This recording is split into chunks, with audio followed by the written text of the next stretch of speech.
Already legal notice. Brother, నీకు ఒక మాట మాత్రం స్పష్టంగా చెప్తున్నాను. నాకు ఎలాంటి ఇల్లీగల్ వ్యవహారాలతో నాకు సంబంధం లేదు. ఫోన్ ట్యాపింగ్ అని చెప్పి లీకు వీరుడు రేవంత్ రెడ్డి గారు పాపం డైరెక్ట్గా ప్రెస్ కాన్ఫరెన్స్ పెట్టే దమ్ము లేదు, డైరెక్ట్గా ఆధారాలు ప్రజల ముందు పెట్టే దమ్ము లేదు. ఏముందో విషయం ఎవరికి తెలియదు. పోలీస్ రిమాండ్లో ఉన్న వాళ్ళకి కూడా ఫోన్లకు వెళ్ళి మీకు లీకులు వస్తాయి. ఈయన లీకు వీరుడు.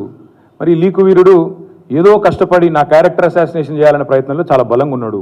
ఎవరో హీరోయిన్లను నేను బెదిరించిన అంటది ఆ మంత్రి. ఆమెకు నెత్తుందా లేదా నాకు తెలియదు.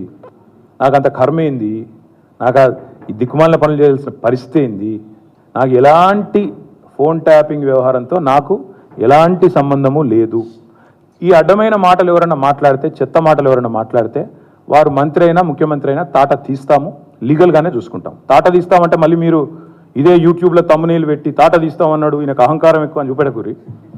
అది వినండి, తొందరపడకండి. తప్పకుండా లీగల్గానే ఎదుర్కొంటాం, న్యాయపరంగానే ఎదుర్కొంటాం. మాకు ఎవరిని బెదిరించాల్సిన అవసరం కానీ ఎవరిని ట్యాపింగ్ చేయాల్సిన అవసరం కానీ లేదు. కానీ దయచేసి మీడియా మిత్రులు నేను కూడా కొడతా ఉన్నా. 2014లో మా ప్రభుత్వం వచ్చింది. మా ప్రభుత్వం రాకంటే ముందు కాంగ్రెస్ ప్రభుత్వం 10 ఏళ్ళు ఉంది. ఆనాడు కాంగ్రెస్ ప్రభుత్వంలో దయచేసి ఇది గుర్తుపెట్టుకోండి, రాయండి, మీరు కావాలంటే మీ ఆర్కైవ్స్లోంచి తీయండి.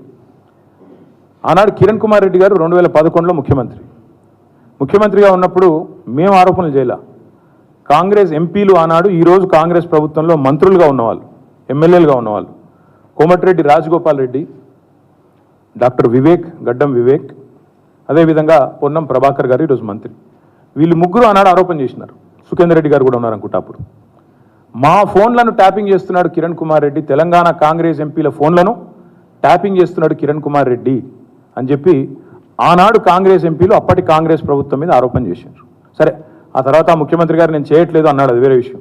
నేను రేవంత్ రెడ్డి గారిని కూడా కోరుతా ఉన్నా, మీరు 2014 నుంచి ఎందుకు, అంతకుముందు మీ వాళ్ళే ఆరోపణ చేశారు కదా, 2004 నుంచి తీయండి. ఫోన్ ట్యాపింగ్ ఏమేమి జరిగింది, ఎక్కడెక్కడ జరిగింది, 2004 నుంచి ఏమేమి కుంభకోణాలు జరిగినాయి, లంబకోణాలు జరిగినాయి అన్నీ తీయండి. ఇంకొక మాట కూడా నేను మిత్రులారా మీకు గుర్తు చేస్తా ఉన్నా. అధికారులు మారలేదు, ప్రభుత్వం మారింది, పార్టీ మారింది. ఇదే శివధర్ రెడ్డి ఈరోజు ఇంటెలిజెన్స్ డీజీ అనుకుంటే ఇప్పుడు ఆయన, ఆనాడు ఇంటెలిజెన్స్ ఐజీగా ఉన్నారు కేసీఆర్ గారి గవర్నమెంట్లో. ఈరోజు టీఎస్పీఎస్సీ చైర్మన్గా ఉన్న మహేందర్ రెడ్డి గారు ఆనాడు రాజశేఖర్ రెడ్డి గారి గవర్నమెంట్లో ఇంటెలిజెన్స్ ఐజీ, ఆ తర్వాత మా ప్రభుత్వంలో డీజీ, హైదరాబాద్ సిపి. మరి ఈరోజు డీజీపీగా ఉన్న రవి గుప్తా గారు ఆనాడు హోమ్ సెక్రటరీ. వీరందరూ కూడా మరి ఈరోజు మా మీద చేసే ఆరోపణలు కానీ, ఇష్టం వచ్చినట్టు ఇచ్చే లీకులు కానీ, మాట్లాడుతున్న మాటలు కానీ, ఆ రోజు అధికారుల ప్రమేయం నిజంగానే జరిగింది అనుకుంటే ఒక్క నిమిషం, ఈ అధికారులకు ఎవరికి తెలియదా, వారెవరు బాధ్యులు కాదు, ఒక కేసీఆర్ గారు మాత్రమే బాధ్యుడు అనే లైన్లో ఇవాళ ఏదైతే లీకులు ఇస్తున్నారో లీకు వీరుడు, నేను అడుగుతా ఉన్నా.